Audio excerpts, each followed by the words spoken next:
All right, hello everybody. So today we're going to talk about a rule, Justin, that everybody should know about. That you break. You know you do not break this rule. Okay, don't break this rule. Don't break rules, Justin.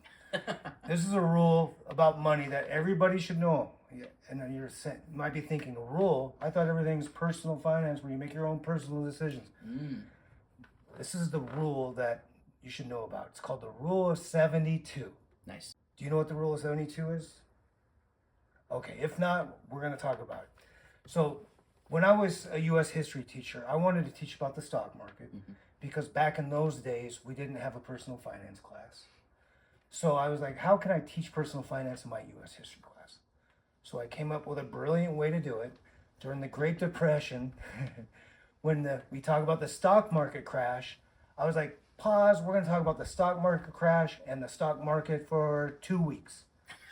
Nice. Yeah, we're basically not going to learn about U.S. history for 2 weeks. Snuck that in there. And I'm going to teach personal finance. So I don't think I can get fired because I'm retired already. So I think I'm good.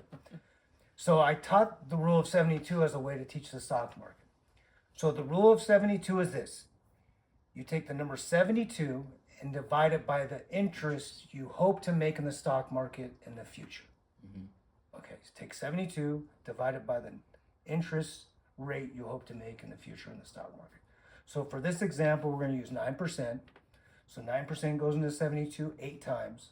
So based on the Rule of 72, every 8 years, your money is going to double in value. Yeah.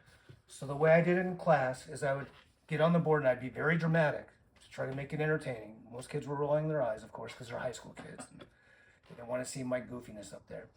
So I'd get on the board and say, imagine your grandma gave you $1,000 when you were born.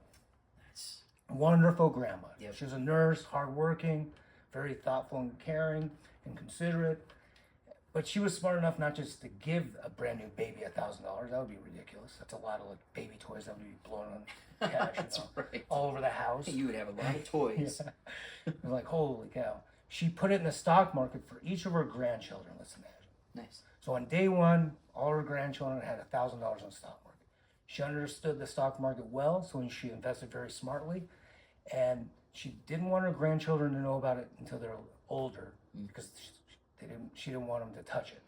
So based on the Rule of 72, and we use the 9% in this example, it's going to double every 8 years.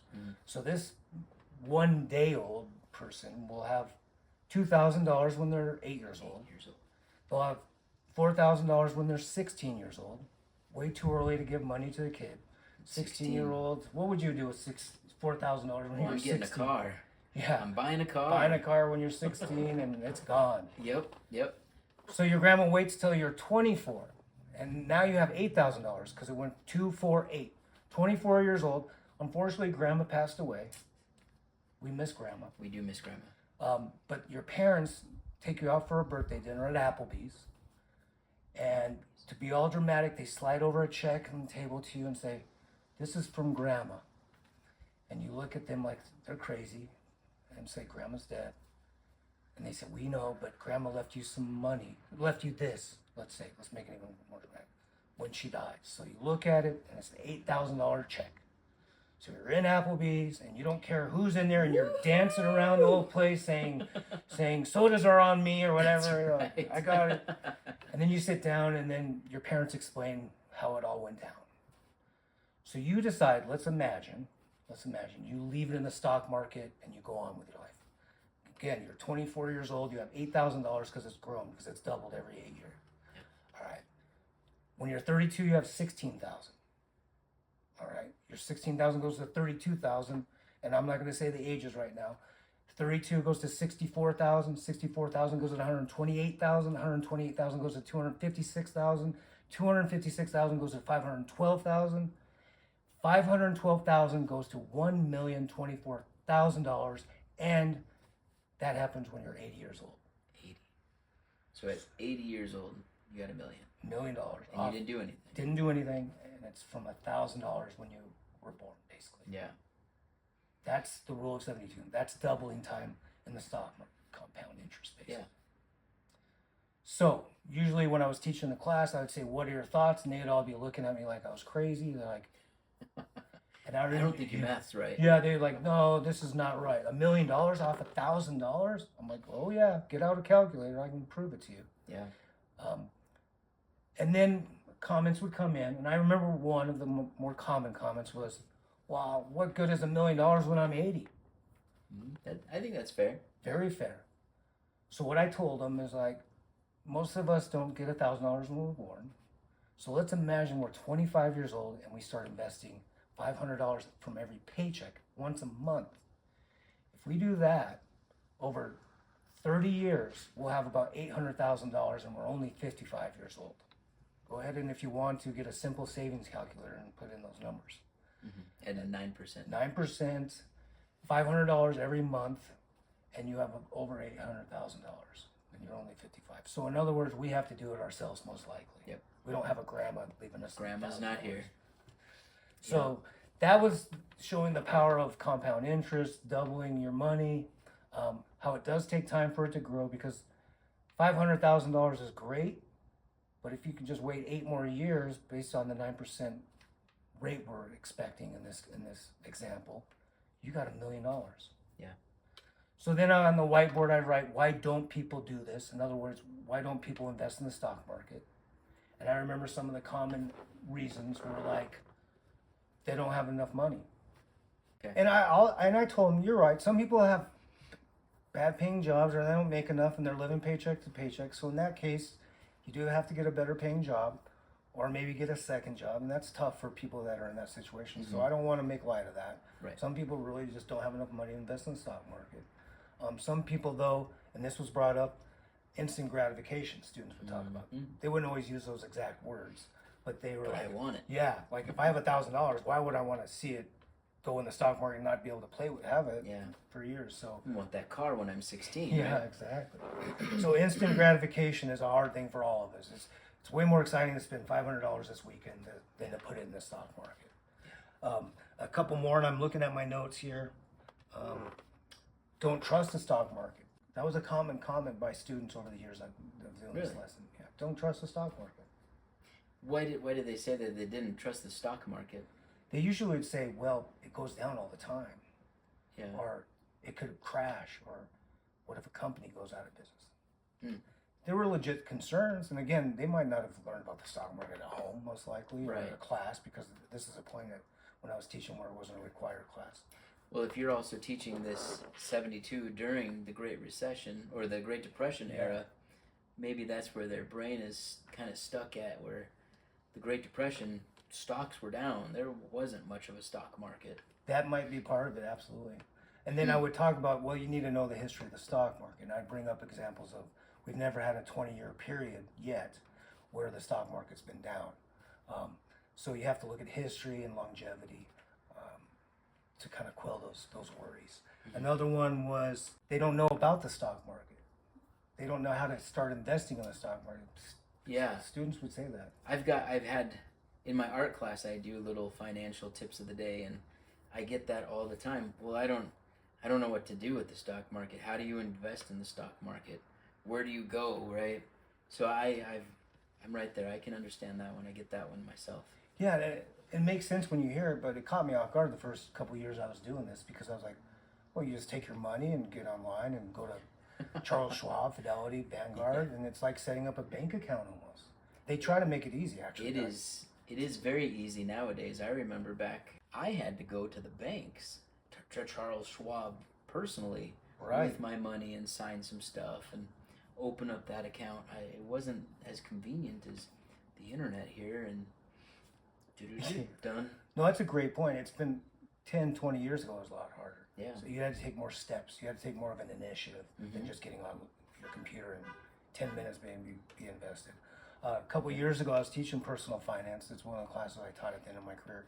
And we had parent-teacher conferences. And a father came, and it was private conversation, obviously. And he's like, you know, Mr. Johnson, I've been interested in investing, but I just don't even know how to start or where to go. So he kind of said the same thing. It's kind of intimidating for a lot of people. That's very brave of that father. Yeah. You know, because that I can see a lot of pride getting in the way. Like, oh, I don't need to. 'Cause Right. you might not know, but to come out and say that, like, I wish I could, but I don't know how. That's takes some courage. Absolutely. We had a great discussion. I gave him some things to do if he wants to do it, some things to think about.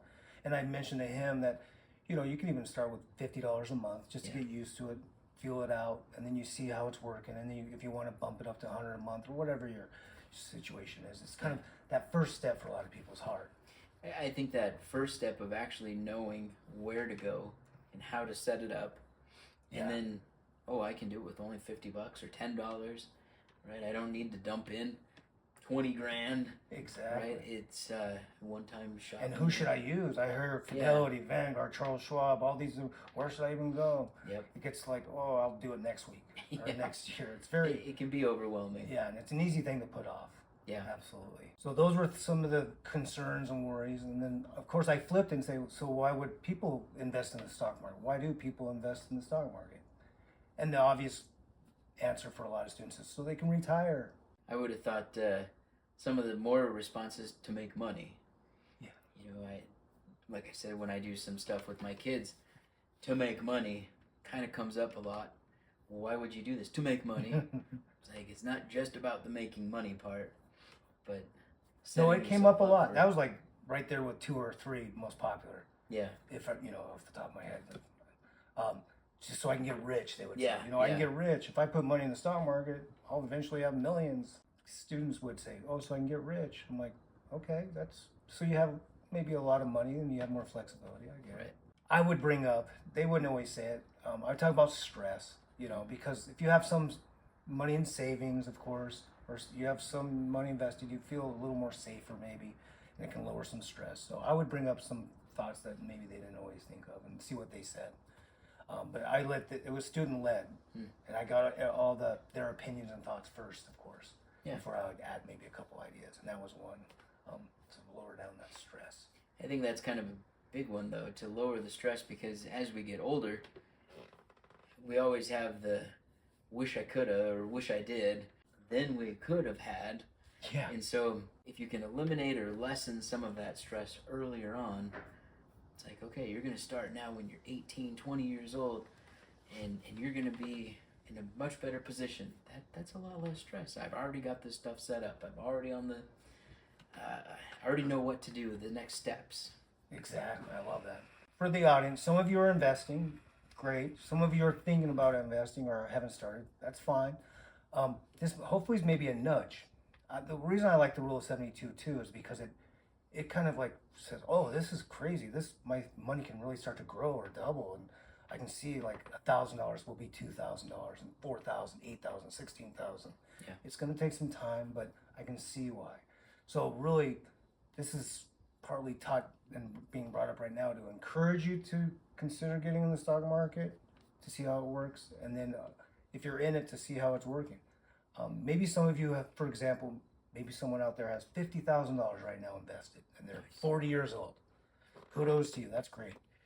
Take that $50,000, act like you're never going to invest again, and know based on the rule of 72, it's going to be $100,000 when you're 40, in 8 years, if you average 9%.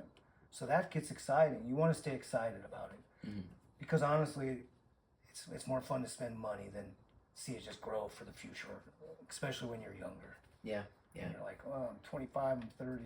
I want to enjoy it now. So. Yep, that time, the compound time.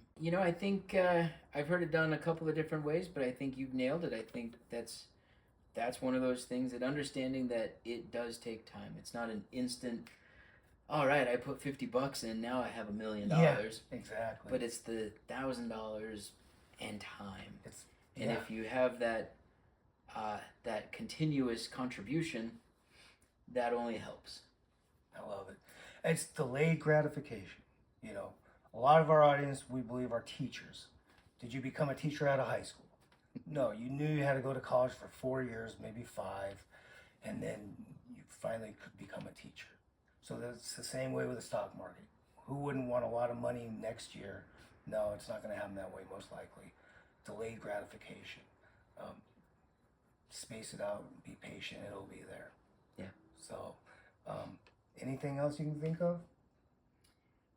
Not really. If there's any comments that you guys have, just Yeah, please. put it down in the comments below. And please subscribe. We want to get our numbers up because we want teachers to know that we're talking to them mainly. And we've talked about para-related issues, so check out those other videos. Yeah. We're trying to be all over the place to help whoever, it could benefit. If you Google Rule of 72, I did this before we started this recording.